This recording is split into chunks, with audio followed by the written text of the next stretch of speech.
Halo teman-teman, kali ini kita akan membahas kasus praktik audit terkait dengan siklus perolehan dan pembayaran beban dibayar di muka. Nah, kali ini masih membahas terkait dengan audit PT Sugus. Kemudian di sini ada program audit yang akan kita laksanakan. Yang pertama adalah saldo per tanggal neraca merupakan beban yang masih mempunyai manfaat di masa yang akan datang. Kemudian penambahan selama periode pemeriksaan merupakan pembebanan yang wajar terhadap akun tersebut, serta merupakan beban yang masih mempunyai nilai manfaat di masa yang akan datang. Yang ketiga, pembebanan beban yang dibayar di muka memang merupakan beban untuk tahun berjalan dan telah dihitung atas dasar yang dapat diterima dan konsisten dengan dasar yang digunakan periode sebelumnya, yang terkait dengan akurasi dan cut-off. Yang keempat, akun-akun tersebut telah diklasifikasikan dengan tepat dan hal yang terpenting adalah diungkapkan dalam laporan keuangan. Nah, langsung saja kita bahas yang bagian pertama, yaitu terkait dengan sewa dibayar di muka. Kita masuk ke sini. Nah, di sini ada terkait dengan narasi sewa dibayar di muka.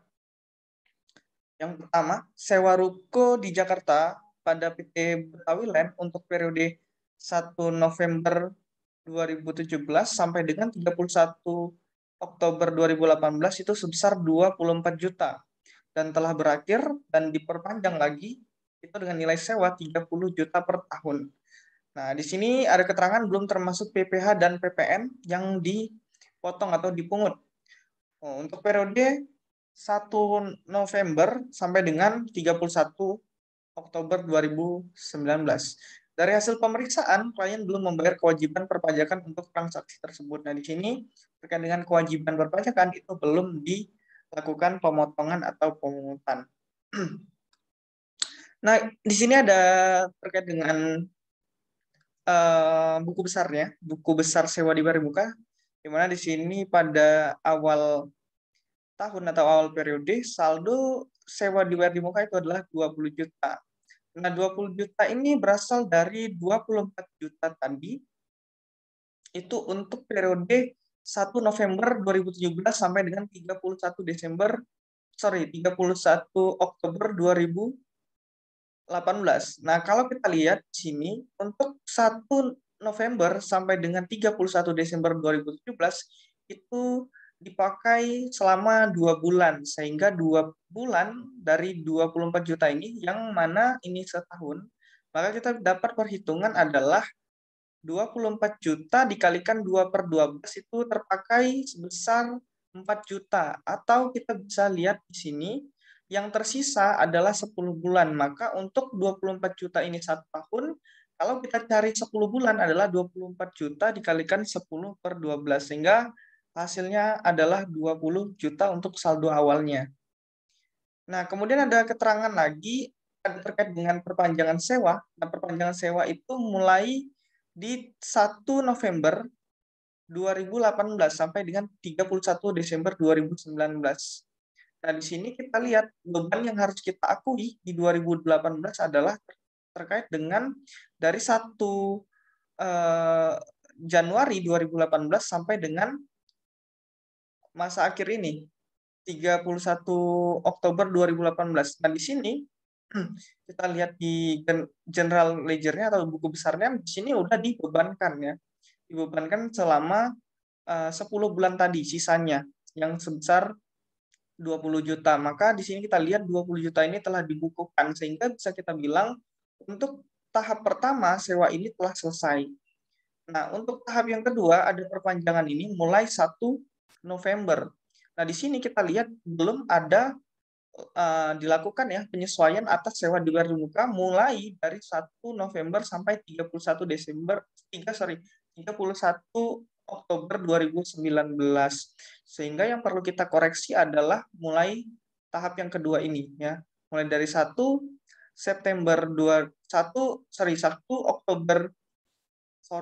November 2018 itu sampai dengan 31 Desember 2018. Jadi di sini ada 2 bulan.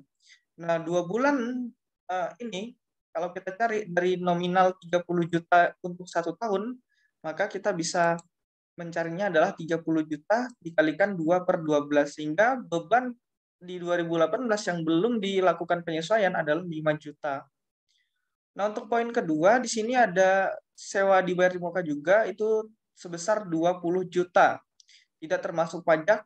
Kemudian untuk periodenya adalah 1 Desember 2018 sampai dengan 30 November 2019. Nah, bisa kita lihat juga di sini belum ada dilakukan penyesuaian ya untuk periode 2018. Sehingga kalau kita cari satu bulan ini, mulai dari 1 Desember 2018 sampai dengan 31 Desember 2018, dari 20 juta untuk 1 tahun, maka kita bisa mencarinya dengan 20 juta dikalikan 1/12. Sehingga kita bisa menentukan beban penyesuaian yang belum dibukukan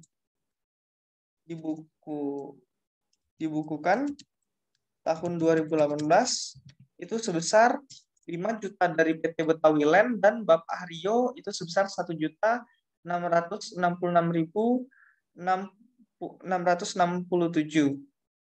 Nah, ini kita totalkan sehingga ini yang perlu kita koreksi. Nah, jurnal koreksinya ini bisa kita lihat di sini ya. Terkait dengan jurnal koreksinya. Nah, jurnal koreksinya ini terkait penyesuaian beban ya. Di sini beban sewa terhadap sewa di muka. Nah, kemudian di sini ya, ini seharusnya dan di sini belum di buku klien atau jurnal klien itu belum ada penyesuaian, maka jurnal seharusnya seperti ini dan jurnal koreksinya juga sama seperti jurnal seharusnya karena belum ada dibukukan. Nah, kemudian kita perlu koreksi juga terkait dengan pajak yang belum dilaksanakan kewajibannya oleh klien. Nah, di sini kita lihat terkait dengan tahap yang pertama ya, 30 juta tadi dan 20 juta tadi. Nah, jurnal yang dibukukan klien itu seperti ini, 30 juta dan 20 juta. Di sini belum ada treatment akuntansi terkait dengan kewajiban perpajakannya. Nah, seharusnya ketika kita melakukan treatment terkait dengan kewajiban perpajakan, maka jurnal yang sebenarnya itu seperti ini ya. Yang 30 juta tadi ya, itu 30 juta harga sewanya ya atau nilai sewanya itu belum termasuk pajak, maka kalau misalkan kita kalikan dengan 10% terkait dengan PPN-nya, maka yang kita bayarkan adalah harga sewa ditambah dengan PPN. Ya, itu berarti 30 juta ditambah dengan 3 juta berasal dari 10% dikalikan 30 juta ya, maka yang kita bayarkan adalah 33 juta. Nah, di sini ada juga terkait dengan pungutan PPh. Nah, pungutan PPh itu dipungut oleh orang yang membayar ya, orang yang membayar sewa ya. Nah, yang membayar sewa itu adalah pihak klien sehingga yang mungut PPh ya, PPh terkait dengan ini ya, PPh final ya, PPh final terkait dengan sewa ini, sewa tanah dan bangunan ya. Itu kita pungut sebesar dari 10% dikalikan nilai sewanya atau nilai brutonya itu ada 30 juta. Sehingga yang kita pungut adalah sebesar 3 juta juga gitu ya, 30 juta dikalikan 10%. Nah, di sini kita lihat ada arus kas keluar 33 juta dan ada arus kas masuk 3 juta gitu ya. Sehingga kalau kita nitupkan itu sebesar 30 juta arus kas keluar ya. Kemudian kita akuin juga 3 jutanya lagi sebagai utang BPH. Nah, ini bisa disatukan juga ya. Bisa disatukan juga nih langsung kasnya itu 30 juta, kemudian di kreditnya juga ada 3 juta. Nah, karena itu udah dibikin jurnal oleh klien seperti ini, maka sisanya ya, di sini kan udah kasnya udah 30 juta, udah benar ya, keluar 30 juta, sewa dibayar di muka itu di debit sebesar 30 juta udah benar, maka sisanya adalah PPN masukan terhadap utang PPh sebesar 3 juta. Sama seperti poin yang atas ini ya, untuk terkait 20 juta ini ada juga pungutan PPN masukan ya, bukan pungutan ya, pembayaran PPN masukan oleh klien sebesar 2 juta sehingga kas keluarnya adalah 22 juta ya, biaya sewa dan biaya terkait dengan PPN. Kemudian klien juga akan memungut sebesar 10% dari 20 juta terkait dengan biaya perpajakan ya perpajakannya ya, PPh finalnya. Nah, maka di sini kita pungut 20 juta dikalikan 10% itu 2 juta, sehingga ada arus kas masuk yang kita akui sebagai utang PPh sebesar 2 juta. Nah, kalau kita netokan, di sini ada arus kas keluar sebesar 20 juta. Nah, di sini klien udah mencatat kas keluar benar ya, 20 juta, kemudian di debitnya ada sewa dibayar di muka 20 juta, sehingga yang belum itu adalah kita catat PPN masukan dan utang PPh, sehingga jurnal koreksinya itu adalah PPN masukan terhadap utang PPh sebesar 2 juta. Oke, ini terkait dengan sewa dibayar di muka, sudah selesai. Nah, kita lihat di G2. Nah, di G2 ini ada terkait dengan schedule PPh 25 dibayar di muka. Nah, di sini simpel aja terkait dengan schedule G2 ini. Di sini ada bulan yang menjadi acuan kita untuk membayar atau membayar angsuran di 2018 ya, Januari sampai dengan November. Ini kita lihat di bukti penerimaan negara ya, sehingga kita lihat nanti di buku 1 ya, modul 5 nanti di bagian dokumennya. Nah, ini kita pindahin aja, pindahin sesuai dengan soal ini ya. Nah, ini kita lihat terkait dengan perpajakannya ya. Di sini perpajakannya dibilang, kita lihat dokumen aja. Nah, dokumennya ini disalin ya. Ini disalin aja. Nah, yang perlu disalin adalah bulannya, kemudian ada tanggalnya ya, tanggal store-nya ya. Kemudian nominalnya ya. Contoh di Januari 2018 itu kita lihat di sini ya. Ini bukti penerimaan di bulan Januari.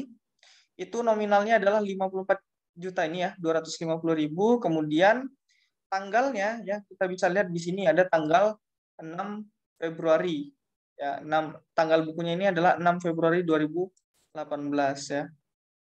Nah, ini 6 Februari 2018 itu terkait dengan tanggal store-nya ya. Nah, ini terkait dengan masa pajak Januari tapi tanggal store-nya adalah tanggal 6 Februari. Nah, ini disalin aja ya. Kemudian untuk masa pajak bulan Februari itu tanggal store-nya adalah tanggal 6 Maret ya. Ini tinggal di copy aja ya. Dan jumlah setorannya itu adalah 44 juta. Di copy aja, kemudian dilihat lagi, scroll lagi dokumennya, kemudian di copy sampai dengan bulan November gitu ya. Kemudian ini ditotalkan ya. Sehingga kalau kita totalkan ya, ini kita totalkan itu harusnya sebesar 494 ini ya. Jadi kalau kita totalkan ini, maka total yang di-store adalah 494.250.000 ini ya. Nah, ini perlu kita isi ya di dalam schedule G2. Nah, kemudian di soal itu terkait dengan angsuran ini, itu klien udah melakukan pembukuan dengan benar gitu ya, pembukuan dengan benar, sehingga untuk jurnal koreksinya sebenarnya itu nggak ada gitu. Nah, di sini tugas kita itu untuk mencatat ya berapa jumlah setoran di 2018 saja. Jadi di sini di keterangan soalnya klien itu udah membukukan seperti ini ya. Nah, ini sudah benar ya. Seperti ini. Debitnya itu adalah beban pajak. Ini kita lihat di laba ruginya ya, di laporan laba rugi ada beban pajak, kemudian pajak di muka ini terkait dengan pengkreditan ya sebesar 494 tadi, kemudian sisanya maka kita anggap sebagai utang PPh karena pengkreditan pajak ini dia nggak full semua, hanya 494, sehingga kalau misalkan kita di sini dari 1 miliar ini maka kita kurangi dengan kredit pajak, kemudian yang menjadi utang kita adalah sisanya yang tidak termasuk kredit pajak, yang di luar dari kredit pajak. Nah, kemudian di sini jurnal seharusnya ya, itu seperti ini sama ya. Maka karena ini klien udah membukukan secara benar, maka tidak ada jurnal koreksi. Oke, kita lihat di G1 itu terkait dengan asuransi dibayar di muka. Nah, di sini tinggal melakukan penyesuaian aja ya. Misalkan di sini ada bangunan ya sebesar 15 juta preminya. Kemudian ini ada perabot 1.200.000 dan seterusnya. Dan di sini kita copy aja ya, periodenya kita copy, periode awalnya dan periode berakhirnya. Nah, kita di sini hanya perlu melakukan penyesuaian gitu ya, penyesuaian beban asuransi. Nomor polisnya kita copy di sini ya. Di sini ada nomor polisnya. Ya, kemudian di sini juga ada nilai polisnya. Sehingga perlu kita menyesuaikan adalah ini ya, untuk terkait bangunan itu di 2018 itu mulai dari 1 April sampai dengan 31 Desember 2018 itu sebesar 9 bulan ya. Kemudian perabot itu 1 April 2018 sampai dengan 31 Desember 2018 itu 9 bulan juga. Kendaraan bermotor 1 Juni sampai 31 Desember 2018 itu 7 bulan. Persediaan dagang itu dari 1 Juli sampai dengan 31 Desember 2018 itu 6 bulan. Sehingga ini kita kalikan aja gitu ya. Dibagi 12 dikalikan banyak bulan yang terjadi di 2018 ya. Jadi penyesuaian beban asuransinya itu dikalikan dengan fraksinya ini ya, 9/12 dikalikan dengan nilai preminya ya. Kemudian ini 9/12 juga dikalikan dengan nilai premi perabot. 7/12 dikalikan premi kendaraan bermotor dan 6/12 dikalikan premi dari persediaan barang dagang. Sehingga kita dapatkan masing-masing seperti ini dan kita totalkan adalah sebesar 19.300.000 dan ini perlu dilakukan jurnal koreksi. Nah, kita lihat di sini jurnal koreksinya. Jadi jurnal koreksinya di sini sebesar 19.300.000. Di sini kalian belum melakukan penjurnalan terkait dengan penyesuaian ini ya, penyesuaian 19.300 ini. Nah, ini bisa kita lihat juga di sini di general ledger-nya ya, di buku besarnya itu nggak ada ya nilai 19.300. Sehingga perlu kita melakukan koreksi. Nah, ini kita melakukan koreksi seperti ini ya. Jadi jurnal seharusnya itu seperti ini. Kemudian karena ini belum ada dibukukan, maka jurnal koreksinya juga seperti ini. 19.300.000. Nah, kemudian kita lihat di sini ya, di G, ini tinggal di kopas saja ya. Ini kopas di tadi ya, yang 6.666.667 ya. Kemudian terkait dengan asuransi DWR di muka itu 19.300.000 tadi, maka kita lihat nih kreditnya totalnya segini, ya di debit itu 0 ya, nggak ada. Maka kita lakukan penyesuaian ya terkait sewa DWR di muka itu tinggal kurangin aja ya, hasilnya seperti ini. Dan asuransi DWR di muka nih kurangin aja 19.300.000 ini ya. Maka hasilnya 10.700.000 dan totalnya yang tersisa adalah 54.033.333. Nah, ini catatan pemeriksaan ya, sewa DWR di muka belum disesuaikan sehingga kami mengusulkan jurnal koreksi, sama halnya itu dengan asuransi DWR di muka, itu belum disesuaikan sehingga kita harus mengusulkan jurnal koreksi ya sebagai auditor. Kemudian yang terkait dengan pajak itu sudah dicatat dan disajikan dengan benar. Ya, kesimpulannya adalah beban dibayar di muka masih terdapat salah saji sehingga kami mengusulkan jurnal koreksi yang terlampir. Ya, lihat jika tadi. Oke, itu saja terkait dengan pembahasan beban dibayar di muka ini ya, simpel aja. Nah, ini terkait dengan prosedur auditnya tinggal kita centang indeksnya dan kita tulis ini aja hal-hal yang kita lakukan selama melaksanakan audit atas beban dibayar di muka. Itu saja pembahasan dari kasus audit ini. Baik, terima kasih. Sampai jumpa di lain kesempatan.